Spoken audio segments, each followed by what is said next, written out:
Hi there, it's Dawn. It is November 16th and I just had to post a video in reaction to Andrea's new video today. I'm so excited. She's up, she's moving, she's doing yoga.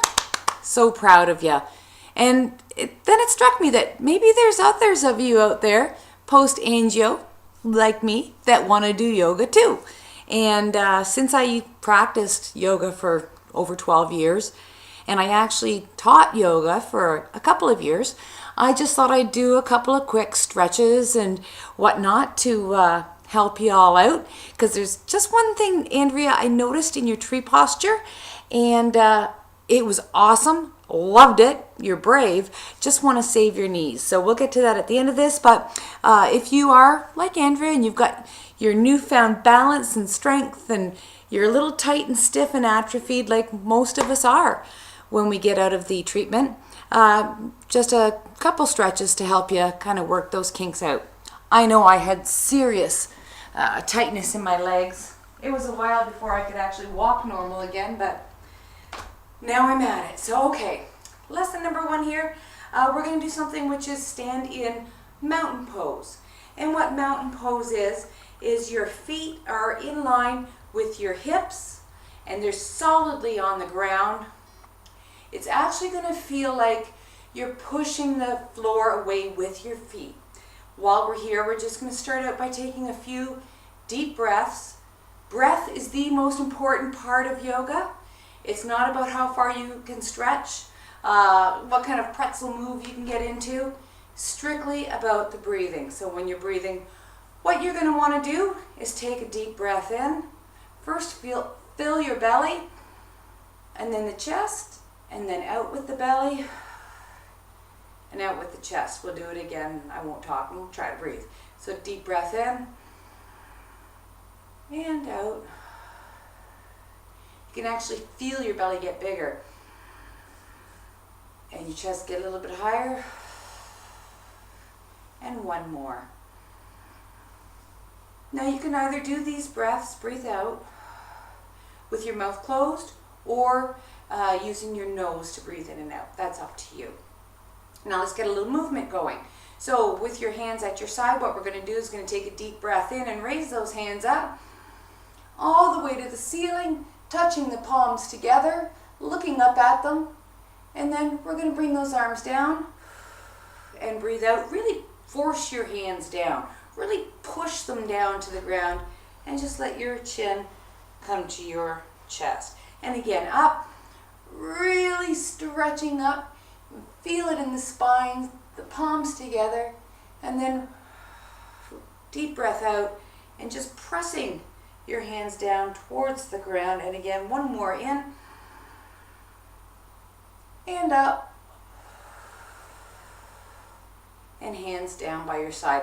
If this is all you can do, this is a great thing to do when you get out of bed in the morning. Oh, there's Cosmo, my sister's dog. It's what a great way to start when you first stand up in the morning, just by stretching up and breathing.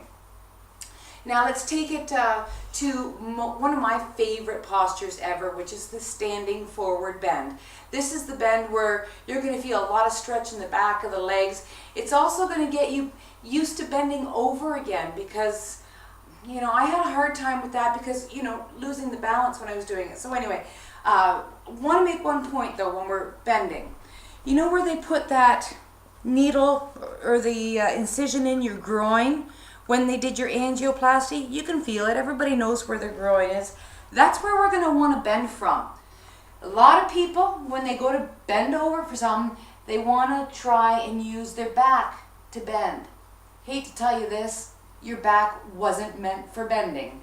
Your hips and groin area are the part of your body that are made for bending, well, other than your knees and your elbows. So when you go to bend over, do not use your back. Try and keep it flat. And we're also going to, almost like you're forcing your butt out when you go to do this bend. So I'll start it from the side and then I'll show you the front version. So arms out like we just did. Deep breath up. And instead of touching the palms together with your mountain pose, what I want you to do is just bend forward. Now, if this is as far as you can go, that's great. if you can go a little bit further, or if you want to put your hands on your thighs or your knees, wherever you're comfortable bending forward, just work your way down. Most important thing is to breathe. Hello, Polly. This is Polly. Cosmo. Alrighty, go, sweetie. Go on. So just bend over. And now up and deep breath in. And hands back down. Now I'll do that forward. So again, Polly, come on, sweetie. Come on, sweetie. Come on. I know I love you. I love you. You love me too. There we go. Thanks, sweetie. Okay, so again, in mountain pose, arms up and over your head with a deep breath. And now when we go to bend forward, keep your hands at the same as your hips and just bend where you're comfortable going. If you can, go all the way down.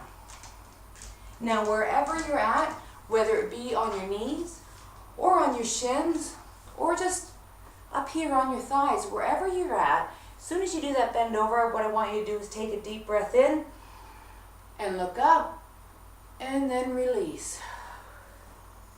Arms back up by the side and overhead. We're going to do this a couple more times. Arms folding forward, falling as far forward as you're comfortable with going. Now inhale and look up.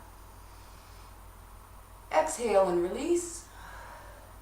And inhale, arms all the way up by the side. One last time. Deep breath in. And standing forward bend. Now I recommend that you try and do this. If you're still down there, look up and down and big breath in and up. Palms together and down by the sides. I recommend do this before you do the dishes or before you brush your teeth or before you go to put on your shoes. Just that big stretch up and then as far as you can. And again, remembering to bend with the hips and the pelvis, not the back, but wherever you can, because you'll start out and you'll be here, and then you'll be here, and probably within 2 weeks you'll be down to the knees. Before you know it, down to the shins, and you will reach all the way. When I first started doing yoga, I was here.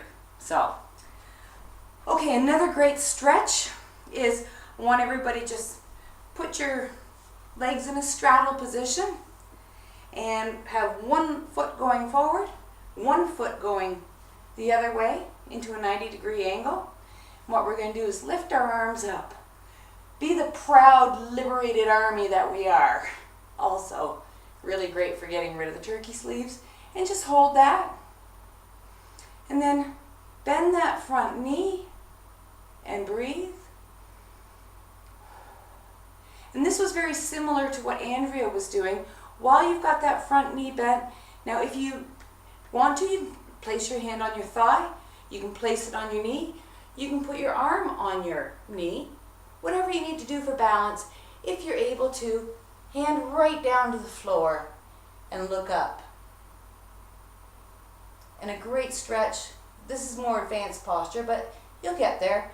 Just bring that arm right over and look kind of in the area of your armpit and breathe. A couple breaths in and out and in and out. On the next inhalation, big breath in, and we're going to go straight up. Arms at the side. Now with yoga, everything is about balance. So what we do to the right, we do to the left. So just switch your feet up. Make sure that your heel is still in the middle of your other foot. Arms out, hands looking over your fingers, and just breathe.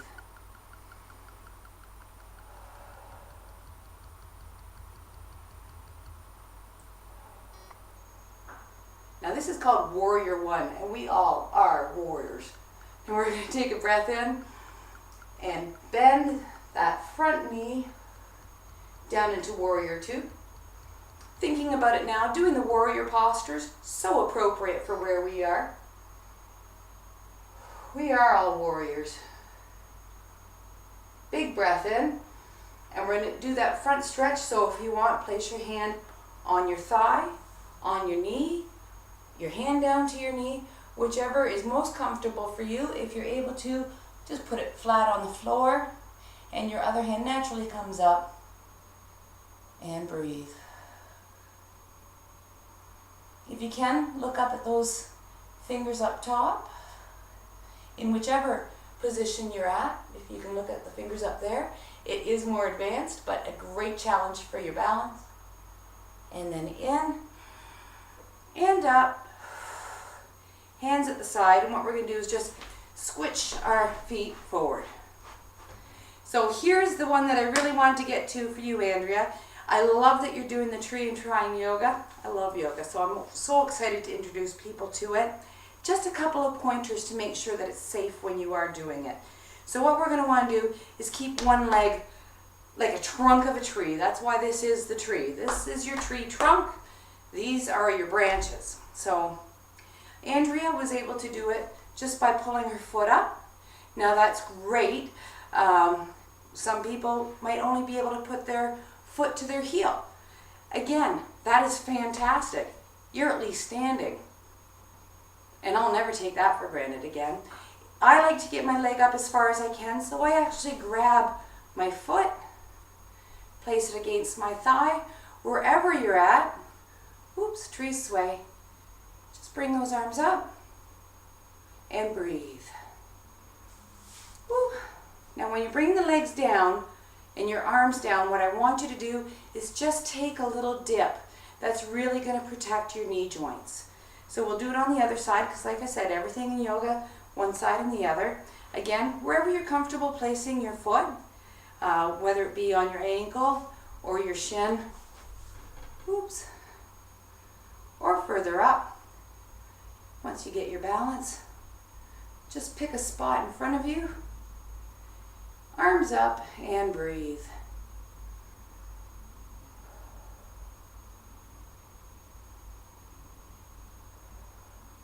Release the arms, release the leg, and again, take that little dip, and that's it. So we're just going to do it's very vigorous. I'm sure your heart is pumping, so good for our new circulatory systems. So just a bit of a cool down, just lift those arms up like we did at the beginning, and breathe in, and out. One more time, in and up, and out. Hands to prayer, and release. So yeah, there's my quick introductory to yoga 101 post-angio. I'm going to do another one in a seated posture for those of you who haven't been able to get up and on your feet yet, because when you do get up and on your feet, you're going to want to use the rest of your body and your muscles to do it. So I'll do something a little bit more floor friendly for you. In the meantime, one thing we always talk about in yoga at the end of every practice is a namaste. And namaste means the divine in me salutes the divine in you. After what we've been through, we certainly are divine people. As my sister always says, angioplasty for all. Anything less is unacceptable. Namaste.